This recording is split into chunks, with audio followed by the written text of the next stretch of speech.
right, UTSA, our next coach up. I've had the opportunity to spend a good amount of time in San Antonio in my early days, and I've gotten to know not only our next coach, but the incredible staff at UTSA led by Lisa Campos. It's just a terrific group. What they've done, this is a young school, it's a young athletic program. What they've done to accelerate growth has really been impressive, and we're going to be relying on them to continue to accelerate that. Our next coach, anybody that's from the state of Texas, knows the legend of Coach Traylor, his career record of 175-26, 3 state championships at Gilmer High. We were talking, he's like, yeah, I know these coaches in the room on a different level. They used to recruit my kids. So just having his unique perspective is really diverse for this conference as we're looking to build. His college record's pretty good too. In his short time at UTSA, he's 27-4. And he's the type of people we need in this conference. They shoot straight about what we're up against, how we're going to solve it. And I know he's focused on relationships with kids and putting a great product on the field. So with that, we'll bring up Coach Traylor of the UTSA Roadrunners.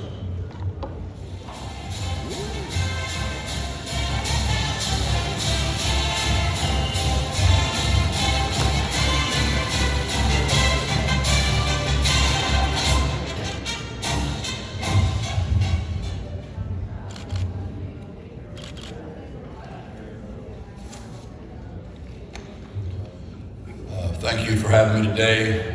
Appreciate Tim. I shared with Dr. Campos when he came to San Antonio and met with us. When he left our meeting, I just felt very hopeful for our conference. He has a vision and a plan that's unique. He has a different perspective. It's exciting, and really grateful for what he's done today. Sorry I was late getting in here. We had our Texas High School Coaches Association in San Antonio. We're about 14,000 of my very best friends were all there, so I had to make sure to take care of my guys, and that's why I got in here a little late yesterday. Also, Jamie Hickson does a fantastic job of taking care of us as well, and wanted to make sure I said appreciate that as well. My boss is here, Dr. Campos. It's so crazy that her and I are going on our 5th year together. It's gone by incredibly fast. Also today with us is Oscar Cardenas. Oscar's from our city, from Brandeis. He's played for me in every game since I've been the head coach here. Also, we have Jamal Liggins from Tyler Legacy, who's been a mighty linebacker for us. Oscar plays tight end for us. Jamal has been a guy that's played every game for 4 years for me as well. 2 wonderful humans that I know they'll carry on the tradition of the legendary Frank Harris and Rashad Wisdom, who we both lost, who I've been standing up here with for the last 4 years. And I'm excited to see the leadership of Oscar and Jamal. Thank you to you guys for picking us second this year. I do think it's a tremendous sign of respect. I tell my players always, this particular team has done nothing. We're getting picked second because of the success of the last 4 years. We're 29-4 in conference in the last 4 years. Our kids have had the opportunity to play to go to the championship game every single year that we've been here, the last game of the year, which is a remarkable stat. We were only successful 2 of those 4 years in getting there and winning it, but we put ourselves in position for 4 straight years. So we're also 23-3 at home. We've only lost 3 home games in the last 4 years. So I'm very grateful y'all picked us second, because I know my first year when we were in Conference USA, we were picked dead last. My daughter made me promise I was not going to be on Barstool Sports, so I'm doing my very best to behave today in front of you guys. Didn't even wear my cap. I tried to look like I'm in church to help me conduct myself better in front of y'all. I'm sure Dr. Campos is relieved of that. But we were picked last my first season with no conference preseason players. So I'd much rather y'all think well of us than not of us at all. So happy to open up questions and answer them as honestly but as tactfully as possible today. All right, right there in the front. A.D. Moore, Houston Round Ball Review. Coach, how does it feel standing up there without Fred and now moving forward? Are you feeling lonesome? Just give us a quick update, because this kid was there with you every time he was standing there, and now all of a sudden, you cleaned up and no cap. What's up? Well, I seriously took the cap off this morning just to remind myself to behave better. When I get that ball cap on, I sometimes go into ball cap mode, and sometimes speaking in front of the media is not like speaking in the locker room, and I have to remind myself of that at times. Frank is still very involved in our program. He works for documentation in our city. He's probably helped me more with NIL than anybody in our city, because he knows every rich booster in our city, and he believes in the Roadrunners so much. He gets those guys in touch with me. He's a unique kid, and we will miss him, but we're very excited to see where the future. We believe strongly in our triangle of toughness, our brand, our culture, and we feel strongly somebody will step up. You're never going to take the place of Frank Harris. We just got to figure out a way to do it with him being gone. Next question will be in the back of the middle. JJ Perez, Inside Runner Sports. Jeff, I heard you on a podcast say one of your players got offered $600,000 this offseason. Can you just speak a little bit about, I guess, the landscape of NIL and the impact on UTSA?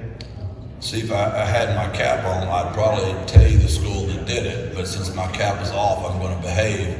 I got to see the contract. I got to read the contract. I got to see it go from 300 at noon to about 500 by 5, and by about 10 o'clock that night, it ended up at 675. The young man stayed. He's a unique individual. I pray that he's rewarded for that. And I don't mean monetarily from San Antonio as much as his NFL career. I hope it's very long. I hope it's very prosperous. And it's a true story. We've been very blessed in our 4 years there. We've only lost 3 players. It'd be very hypocritical of me to not mention we've probably picked up about 30 players from the portal that are very good players as well. So hate that we lost 3. Been grateful that we've kept so many of our players. And most of our transfer portal kids are guys we didn't get the first time. They're bounce backs where they knew they should have came and played for me the first time. The money was just so large. They decided playing and winning was more important and being treated a certain way. So we got them the second time around. To the right in the fourth row. Hey Coach, I'm William Goodwin with the Frisco Bowl. We were lucky enough to have y'all come down and win our bowl game last year. I was just wondering to you personally, what did it mean to get the first bowl win in your program's history to you? A quick story. Since I had my cap off, I'll tell it more tactfully. One of my best memories of that was when y'all or ESPN asked me how it felt to win that first bowl, and I remember saying, all I could feel was that cold coffee running, down my backside.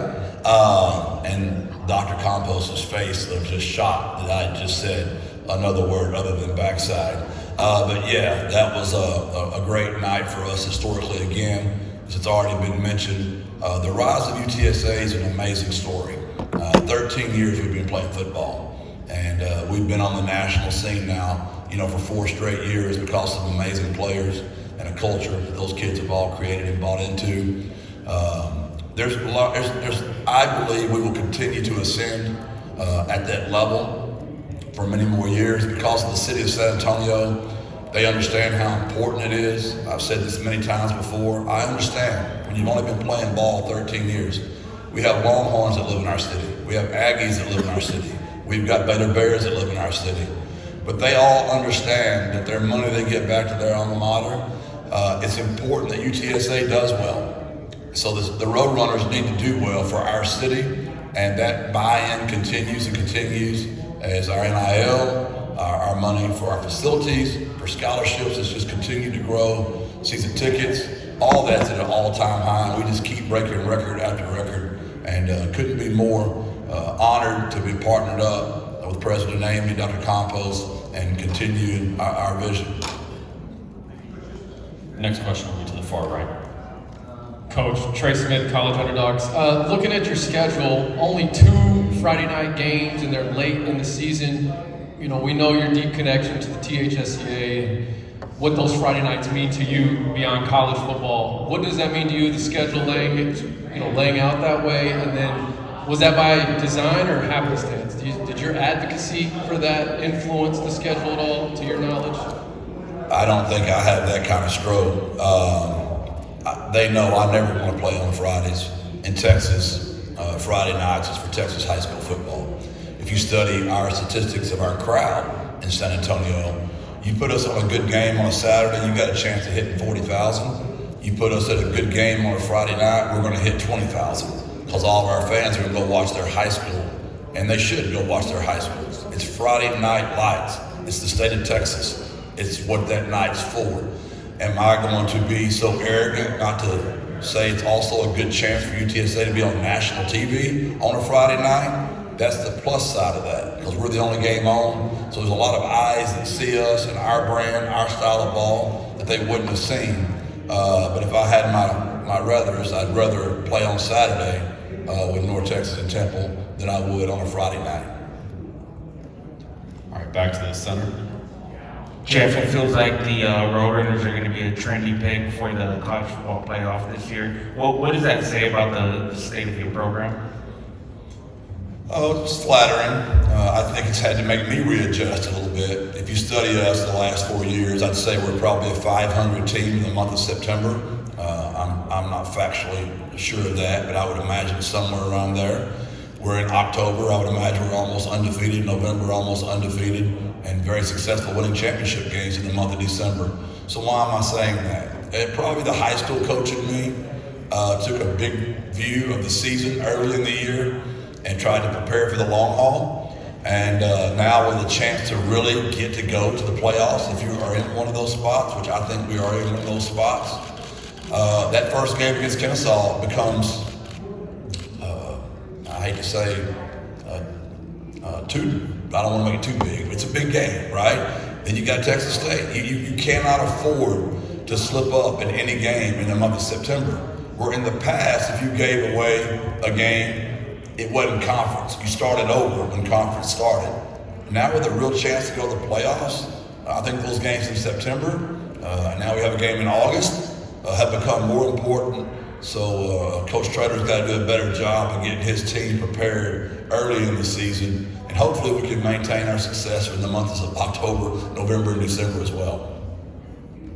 Here in the second row. Yeah, Brett Vito, Denver Chronicle. Coach, you've had such the epic games with North Texas over the last several years. How has that rivalry developed, and does it become even bigger now with SMU having left the league, as you know, North Texas and UTSA being a great Texas rivalry? I'm a huge fan of Eric Morris. He's a Texas high school legend. He played, at a place that's so good. He won a state championship, so huge fan of Eric's to begin with. It's just a nice rivalry. We're close enough. Both teams have been very good for years now, and I expect that rivalry just to stay just where it is. Very familiar with your quarterback, and Chandler Morris moving in there. I've known Chandler his entire life, so I'm sure it'll be a great game in November. I just wish it was on a Saturday, not a Friday. Any final questions for Coach? All right, thank you, Coach. Thank y'all. God bless. Birds up.